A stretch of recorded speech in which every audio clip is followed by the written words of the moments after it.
I adjusted my tie nervously, standing in the small room adjacent to the garden, where in just 30 minutes I would marry Sophia. The irony was not lost on me that 3 years ago I stood in a similar room, filled with the same anticipation, waiting to marry Jessica. That day ended with me standing alone at the altar, watching guests exchange pitying glances as my fiancée never showed. Now here I was trying again. Sophia had restored my faith in love when I thought it was impossible. I was happy, truly happy, until I looked out the window and saw a face I never expected to see again. Before I tell you what happened next, let me know where you are watching from, and hit that like and subscribe button if you have ever had to face someone who broke your heart. My life before Jessica had been comfortable but somewhat predictable. At 32, I had established myself as an architect at a respected firm in Boston. My designs were gaining recognition, and I had just been promoted to senior project manager. I had a nice apartment overlooking the harbor, a close circle of friends from college and loving parents who lived just an hour away in Rhode Island. Yet, despite these blessings, there was an emptiness I could not fill. Dating in Boston proved challenging. I had gone through the cycle of dating apps, blind dates arranged by well-meaning friends, and casual encounters that fizzled after a few weeks. Nothing stuck. I wanted something real, a connection that went beyond surface-level attraction. By the time I met Jessica, I had almost resigned myself to focusing solely on my career. That changed on a rainy Friday evening at my friend Michael's gallery opening. I had gone more out of obligation than interest planning to make an appearance and leave early. Then I saw her across the room intently studying a large abstract canvas. Jessica had this presence that drew attention without trying. Her dark hair fell in waves down her back, and she wore a simple black dress that somehow looked more elegant than the designer outfits surrounding her. "That one speaks to you?" I asked, stepping beside her. She turned, studying me with intelligent brown eyes before answering. "It reminds me of chaos finding order. See how the lines eventually create structure from the randomness." That began a conversation that lasted 3 hours long after other guests had departed. Jessica was a professional photographer specializing in architectural photography. When I mentioned my profession, her eyes lit up and we fell into passionate discussion about the intersection of our fields. By the end of the night, we had exchanged numbers and made plans to meet for coffee the following week. Our first official date extended from coffee into lunch, and then an impromptu visit to a new building I had worked on. I remember watching her photograph the space, admiring how she captured angles I had never considered. That day set the pattern for our relationship, intense, passionate, and moving at a speed that should have concerned me, but instead felt exhilarating. Within 6 months, we had developed routines that felt like they had always existed. Sundays exploring museums, followed by dinner at her favorite Italian restaurant. Weekends driving to nearby coastal towns where she would photograph landscapes while I sketched building ideas. Late nights discussing our dreams over wine in her apartment, or mine. She spoke of publishing a book of architectural photography.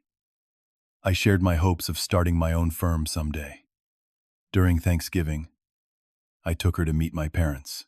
They welcomed her warmly, though later my mother mentioned she found Jessica somewhat intense.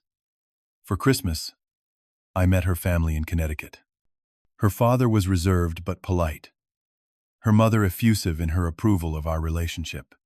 Moving in together seemed like the natural progression. After 6 months, we found a larger apartment with space for her darkroom and my drafting table.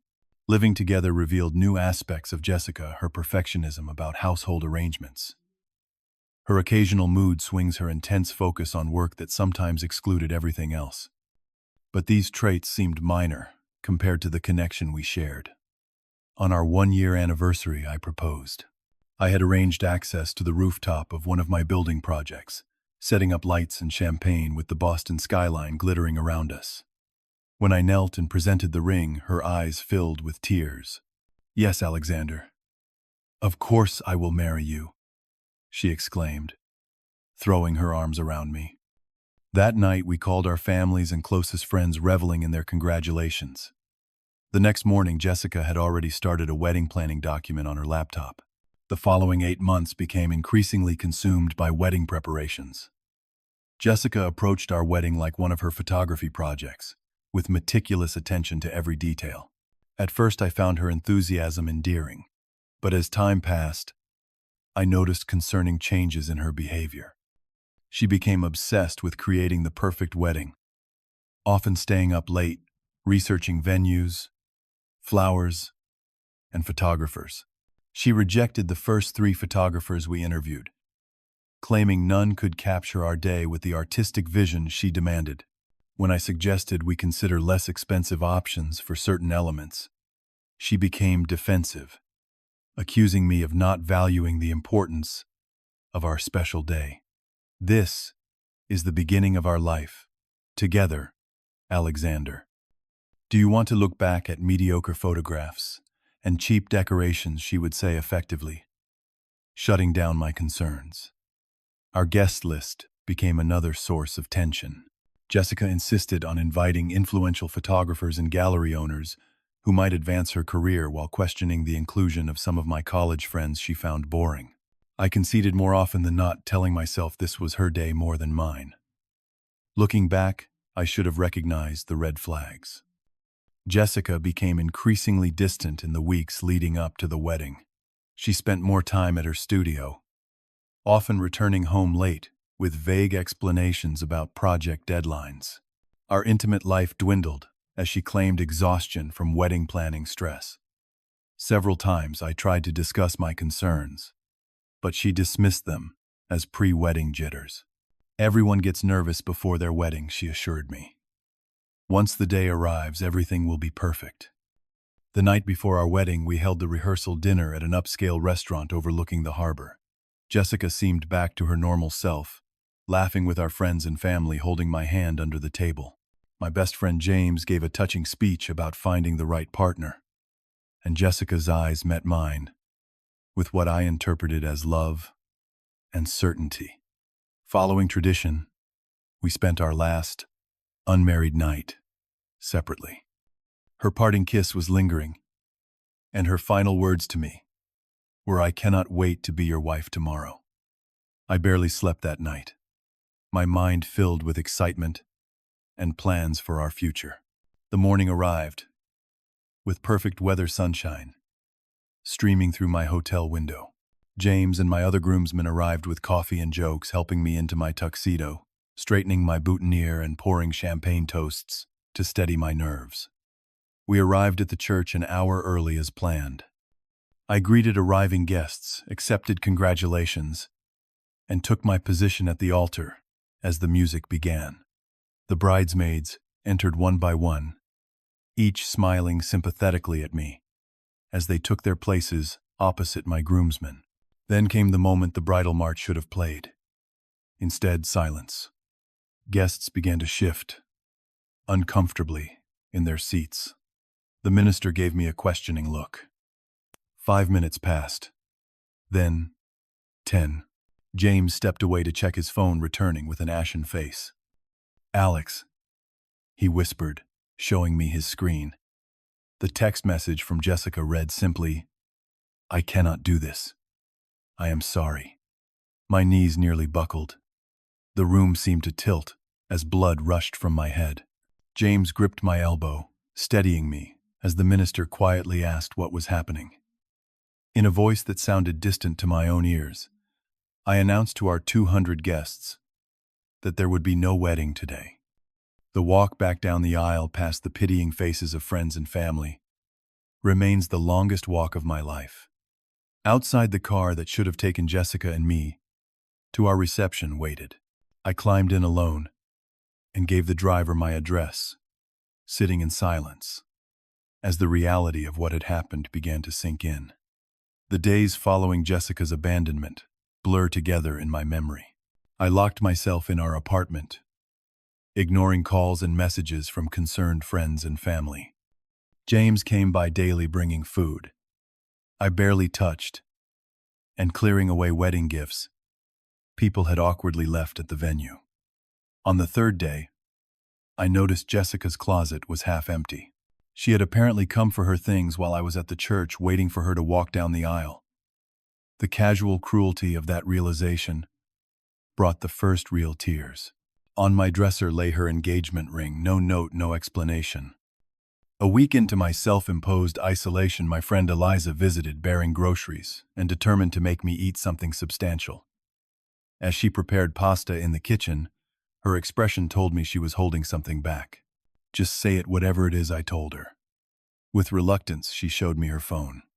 There on Instagram was Jessica, smiling beneath the Eiffel Tower, with her arm around a tall man I recognized as Thomas, her photography mentor.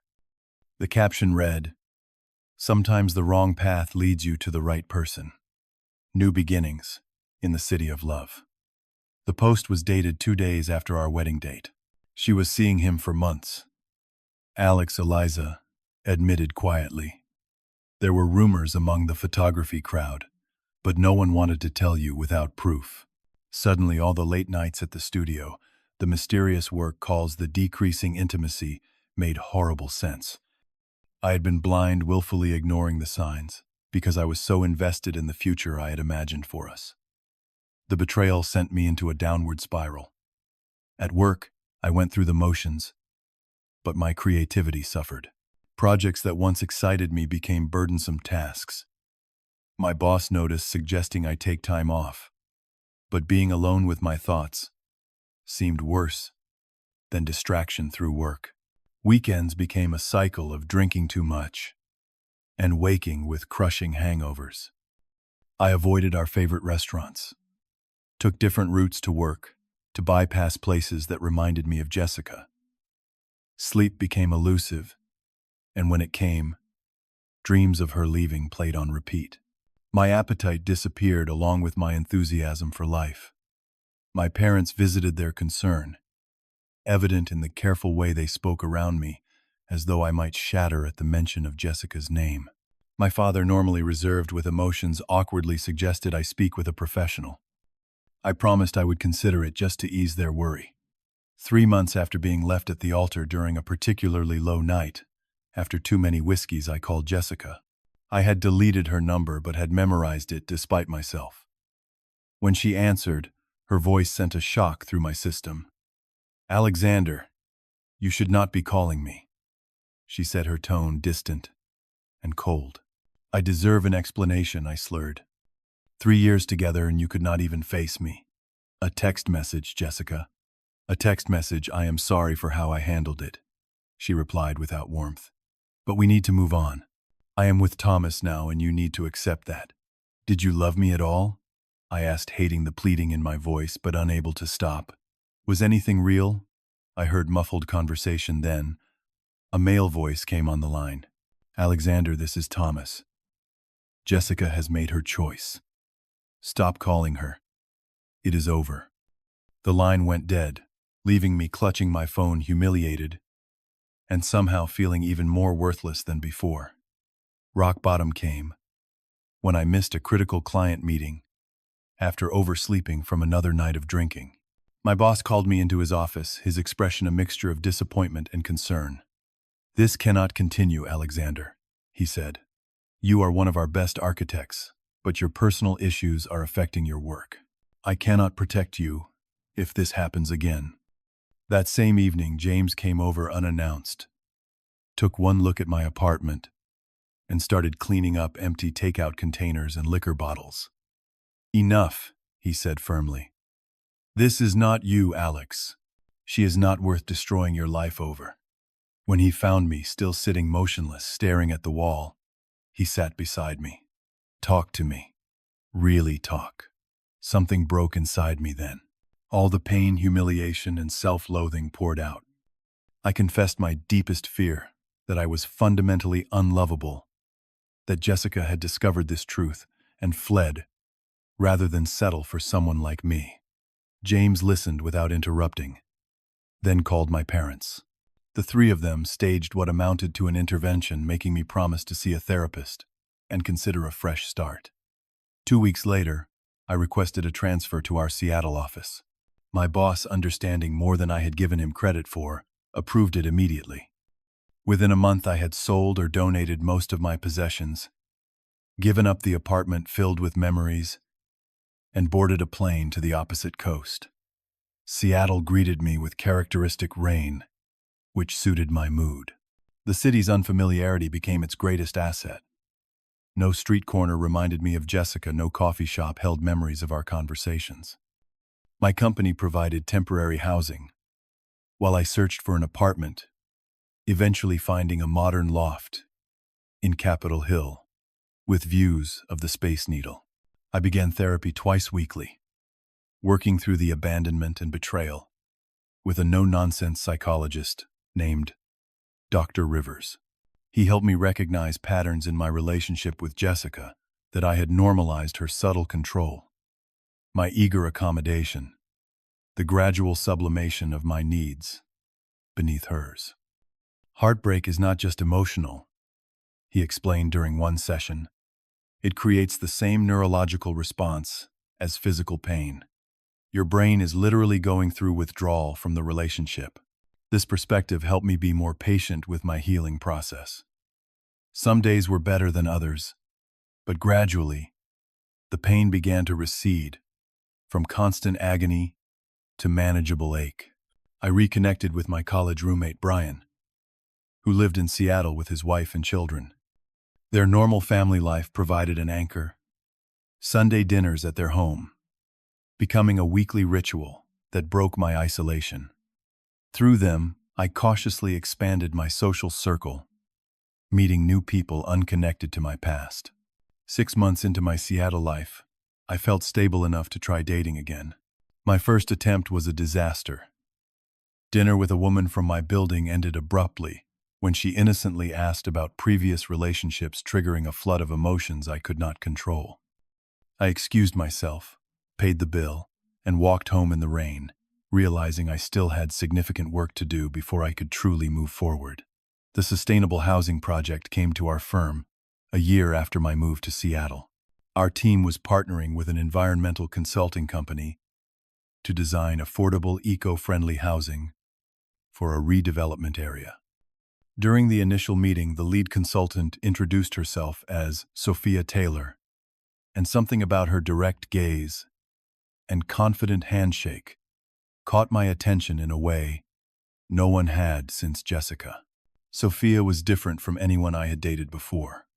Where Jessica had been artistic and dramatic, Sophia was practical and straightforward. Her short, curly hair and minimal makeup reflected her no-nonsense approach to life. During our first project meetings, I appreciated her intelligence and commitment to environmental justice, but kept interactions strictly professional. After one particularly long meeting, she suggested coffee at a nearby shop to continue discussing ventilation systems. The technical conversation gradually shifted to personal topics. I found myself laughing genuinely for perhaps the first time in a year. Over the following weeks, our coffee meetings became regular, though I carefully maintained the pretense they were work-related. Sophia, however, had no patience for pretense. "Alexander," she said one afternoon, "I enjoy your company, and I think you enjoy mine. But you seem reluctant to acknowledge this might be more than professional collegiality. Is there a reason for that?" Her directness startled me. After a moment of consideration, I decided to match her honesty. "My last relationship ended badly," I admitted. "Spectacularly badly, actually. I am not sure I trust my judgment anymore, or that I am ready to risk that kind of pain again." Instead of offering platitudes, Sophia nodded thoughtfully. "Fair enough. Would you like to hear about my disaster of an ex-husband?" That conversation marked a turning point. Sophia shared her own story of marrying young, discovering her husband's gambling addiction, and the painful process of divorce. We recognized in each other fellow survivors of relationship trauma. "Here is what I propose," she said after we had exchanged our stories. "We move forward with complete honesty. No games, no pretending. If something bothers us, we say it. If we need space, we ask for it. And we take things at whatever pace feels right. Her approach was refreshingly simple, removing the anxiety of unspoken expectations. We began dating officially, with clear communication as our foundation. When insecurities from my past arose, I forced myself to voice them instead of retreating. Sophia did the same, creating a level of transparency I had never experienced. The first time I canceled plans due to work, I spent hours anxiously waiting for her angry response as Jessica would have done. Instead, Sophia simply asked to reschedule and wished me luck with my deadline. These small moments of healthy interaction gradually rebuilt my faith in relationships. 6 months into dating, we made things official, though the label seemed almost unnecessary given the natural progression of our connection. For our 1-year anniversary, I planned a weekend trip to Olympic National Park. As we hiked through ancient forests and along wild beaches, I realized with startling clarity that I had fallen deeply in love with Sophia. Unlike my relationship with Jessica, where passion often masked incompatibility, my love for Sophia grew from profound respect and friendship. We disagreed, sometimes argued occasionally, but always found our way back to understanding. She challenged me intellectually, while providing emotional safety I had never known. After 18 months together, we decided to move in together. The process was methodical and practical, like most things with Sophia. We found a craftsman-style house to rent, carefully merging our possessions and establishing shared routines. Living together revealed new dimensions of compatibility rather than hidden problems. The idea of marriage re-entered my mind gradually. At first, thoughts of proposing triggered panic attacks, as memories of standing alone at the altar resurfaced. I shared these fears with Sophia, who listened without judgment. "I would never pressure you into something that causes such anxiety," she assured me. "And for what it is worth, I care more about building a life with you than any ceremony." Her patience gave me space to work through my trauma. In therapy, I processed the lingering fears of abandonment and humiliation. Gradually, the idea of marriage transformed from a trigger to a possibility. When I finally decided to propose, I chose an approach opposite from my elaborate rooftop proposal to Jessica. During a weekend hiking trip to Mount Rainier, I asked Sophia to be my wife. At a quiet overlook, with no audience or grand gestures, just honest words from my heart. "I never thought I would want to try marriage again," I told her. "But you have shown me what real partnership looks like. I want to build a life with you, if you will have me." Sophia's eyes filled with tears as she accepted embracing me tightly, as the mountain stood witness to our commitment. Later, she admitted she had suspected my plan but had been careful not to spoil the moment.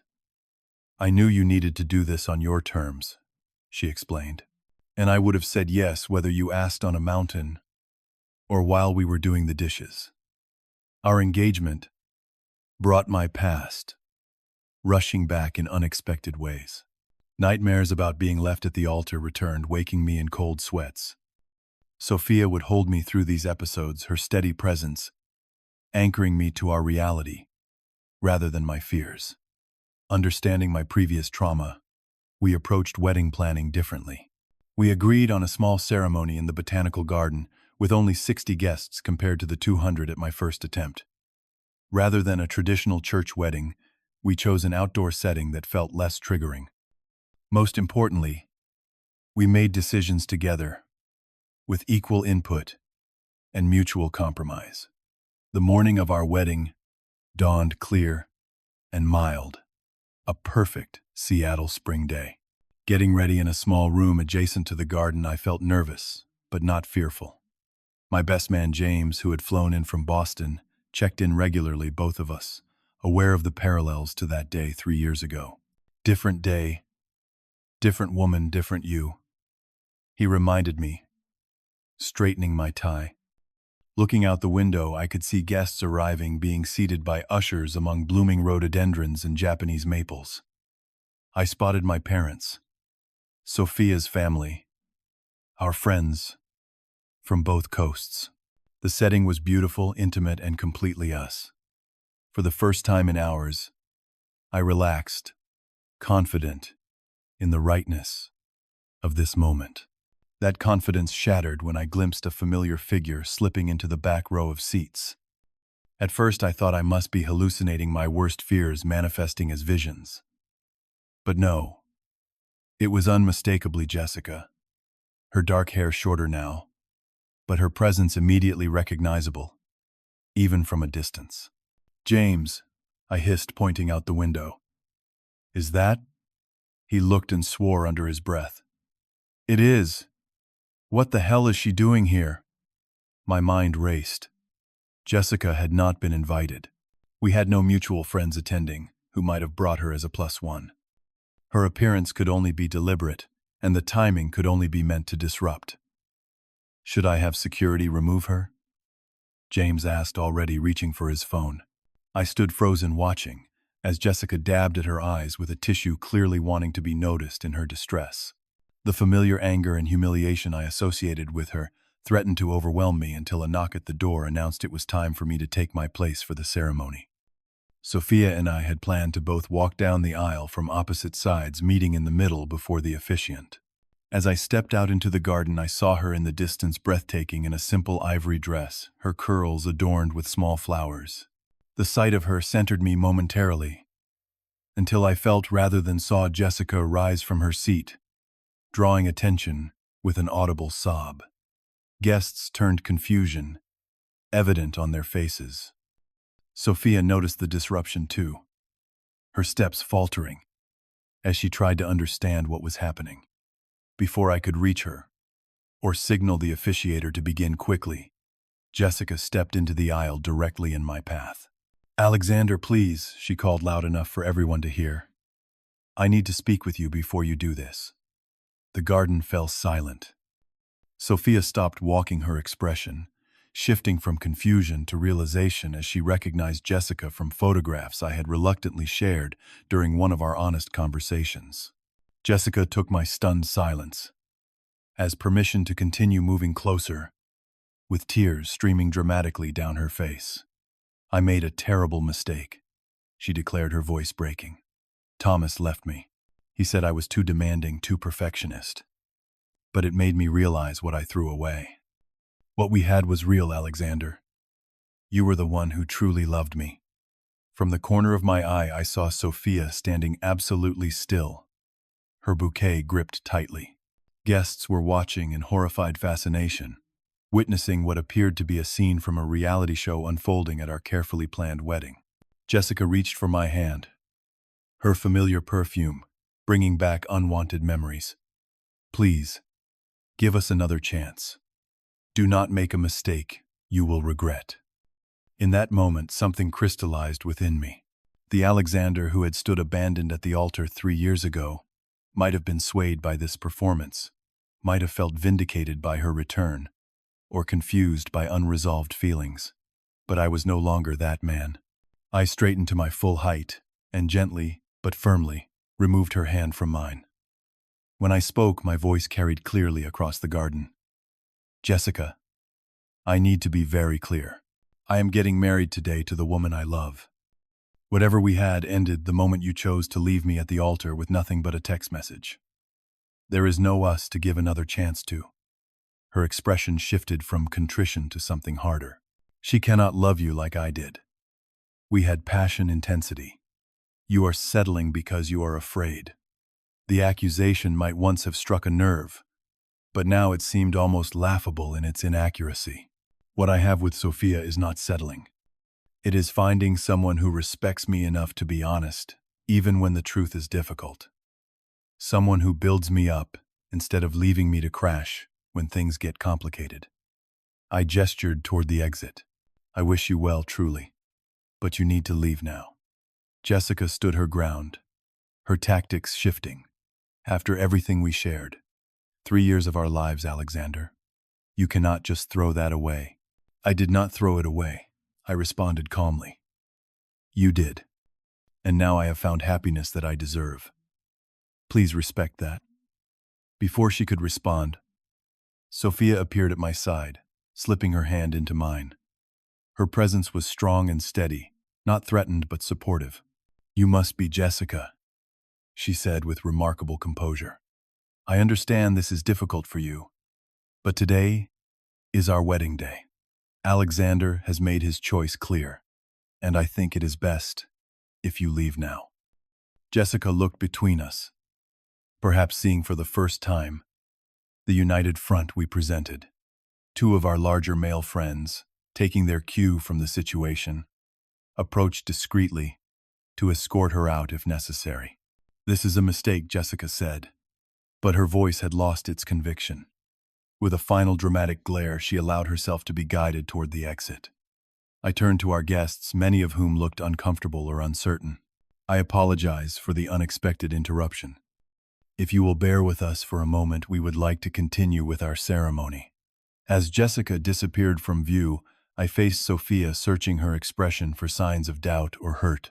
Instead, I found unwavering love mixed with concern for me, not herself. Are you okay? She whispered. I am now, I replied truthfully.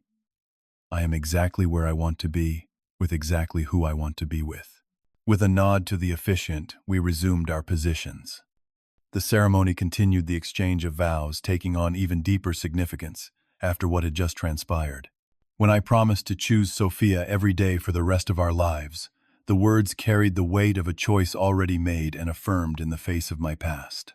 Our reception was held in a renovated boathouse overlooking Lake Washington.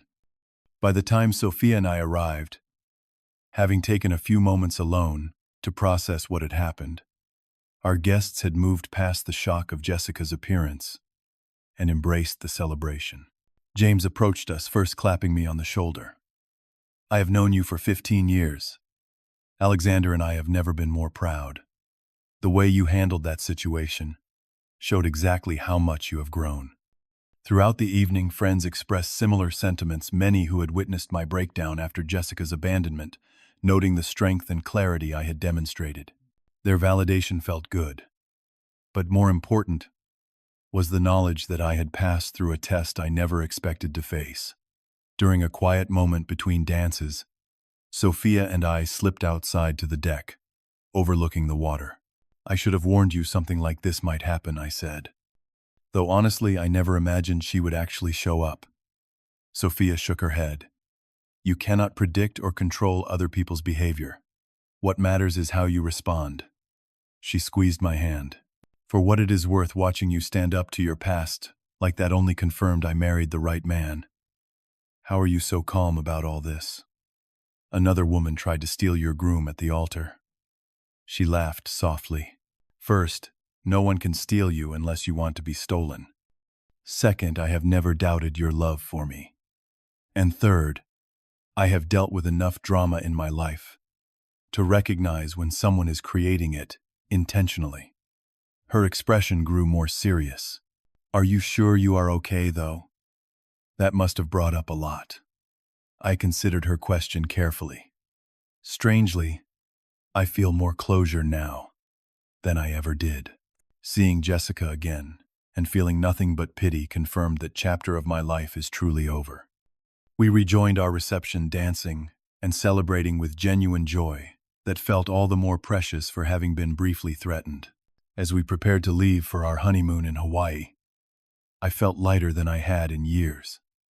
The final shadows of my past having been confronted and dispelled.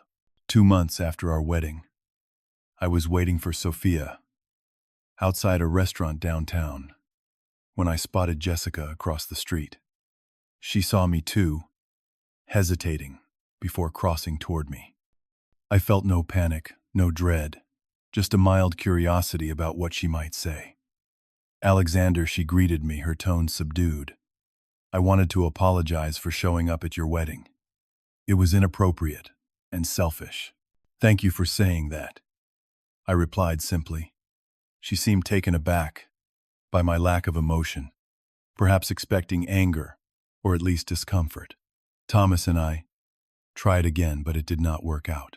I have been doing a lot of thinking about how I treat people. I hope you find what you are looking for, Jessica. I said, genuinely meaning it. Everyone deserves happiness.